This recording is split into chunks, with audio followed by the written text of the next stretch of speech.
Good morning class. आज हम लोग बीटेक फर्स्ट ईयर में केमिस्ट्री के सेकेंड यूनिट का टॉपिक पढ़ रहे हैं, स्पेक्ट्रोस्कोपी। मैंने आपको स्पेक्ट्रोस्कोपी की मीनिंग बताई थी और उसी पार्ट में मैंने आपको यूवी विजिबल स्पेक्ट्रोस्कोपी के बारे में भी बताया था। उसके ट्रांजिशंस को हमने अच्छे से आपको समझा दिया था। इस पार्ट में हम बात करते हैं क्रोमोफोर्स और ऑक्सोक्रोम्स। क्रोमोफोर्स का मतलब होता है कलर और फोर का मतलब होता है बेयरिंग ग्रुप। ऐसे ग्रुप जिनकी वजह से किसी कंपाउंड में कलर आ जाए उसको बोलते हैं क्रोमोफोर। सपोज ये बेंजीन है। अभी देखो इस पर कोई भी फंक्शनल ग्रुप नहीं लगा है, लेकिन जैसे ही नाइट्रो फंक्शनल ग्रुप इस पर लगा दिया जाता है ये बेंजीन कलरलेस से येलो कलर में कन्वर्ट हो जाता है। तो हम क्या बोल सकते हैं? Chromophores are unsaturated group covalently bonded responsible for electronic absorption. ये भी इसका एग्जाम्पल है, ये भी इसका एग्जाम्पल है और ये भी इसका एग्जाम्पल है। ये ऐसे ग्रुप होते हैं जो किसी कंपाउंड में लगेंगे तो वो कलरलेस से कलर में कन्वर्ट हो जाते हैं, मतलब ये कलर के लिए रिस्पॉन्सिबल होते हैं। अब बात करते हैं auxochrome. An auxochrome is a saturated group which are not chromophore themselves, but their presence can cause the increase in color intensity of compound। मतलब ऑक्सोक्रोम क्रोमोफोर की तरह बिहेव तो नहीं करते, लेकिन जब वो किसी कंपाउंड के साथ लगाए जाते हैं तो वो कलर इंटेंसिटी को क्या कर देते हैं? इंक्रीज कर देते हैं। सपोज ये नाइट्रोबेंजीन जो है येलो कलर का था, जैसे ही इस नाइट्रोबेंजीन के साथ हमने एक ऑक्सोक्रोम NH2 ग्रुप लगाया, इसने इसके कलर इम्पार्ट करने की इंटेंसिटी को क्या कर दिया? इंक्रीज कर दिया। मतलब हम यहाँ से बोल सकते हैं जो एब्जॉर्प्शन है वो लॉन्गर वेवलेंथ की तरफ शिफ्ट हो गया। For example amino group, this ये सभी ग्रुप जो है ऑक्सोक्रोम के बेस्ट एग्जाम्पल हैं। अब हमने ऑक्सोक्रोम में देखा कि ऑक्सोक्रोम खुद क्रोमोफोर नहीं थे, लेकिन जब वो क्रोमोफोर के साथ किसी सब्स्टिट्यूट फॉर्म में प्रेजेंट थे तो क्रोमोफोर के कलर इम्पार्ट करने की टेंडेंसी को इन्हेंस कर दे रहे थे। अब सोचने वाली बात यह है कि ऑक्सोक्रोम में ऐसा क्या है कि कलर की इंटेंसिटी बढ़ जाए। यहाँ पर एक टर्म बार बार यूज हुई है, एब्जॉर्प्शन शिफ्ट या फिर इंटेंसिटी शिफ्ट। देखो, कोई भी पर्टिकुलर फंक्शन एक पर्टिकुलर वेवलेंथ को क्या करता है? एब्जॉर्व करता है यूवी रीजन में। लेकिन अगर वो ज़्यादा या कम वेवलेंथ की लाइट को एब्जॉर्व करता है, डैट मीन्स जो ट्रांजिशनल शिफ्ट हुआ है इसी को इंटेंसिटी या फिर एब्जॉर्प्शन शिफ्ट बोला जाता है। फॉर एग्जाम्पल जैसे हम विवग्योर का एग्जाम्पल लें तो इसकी जो रेंज होती है 400 नैनोमीटर से 800 नैनोमीटर तक होती है।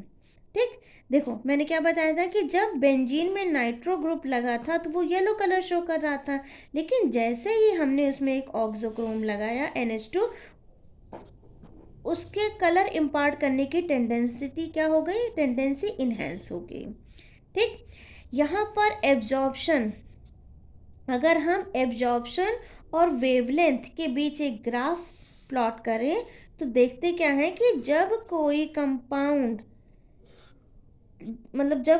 कंपाउंड के ऐड किए जाने पर वेवलेंथ मैक्सिमम हो जाए तो वो कंपाउंड ज़्यादा वेवलेंथ की ज़्यादा वेवलेंथ की रेडिएशन को क्या करेगा? एब्जॉर्व करेगा। तो वहाँ पे एक शिफ्ट होगा। ठीक है, इस शिफ्ट को हम बोलते हैं बाथोक्रोमिक शिफ्ट, या फिर इसको हम रेड शिफ्ट भी बोल सकते हैं। मतलब यहाँ से यहाँ जाने पे क्या हो रही है? वेवलेंथ हमारी क्या हो रही है? इंक्रीज हो रही है, इसलिए इसको बोला जाएगा बाथोक्रोमिक शिफ्ट। बाथोक्रोमिक शिफ्ट के कुछ एग्जाम्पल हैं, जैसे इथाइलिन, इसका जो वेवलेंथ है वो 175 नैनोमीटर है।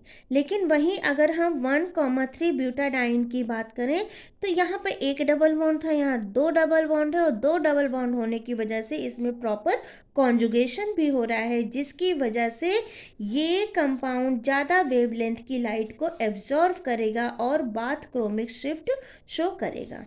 मीन्स अब ये 270 नैनोमीटर की रेडिएशन को क्या कर रहा है? एब्जॉर्व कर रहा है। ये बात हुई किसकी, बात क्रोमिक शिफ्ट की। अब हम बात करते हैं हिप्सोक्रोमिक शिफ्ट।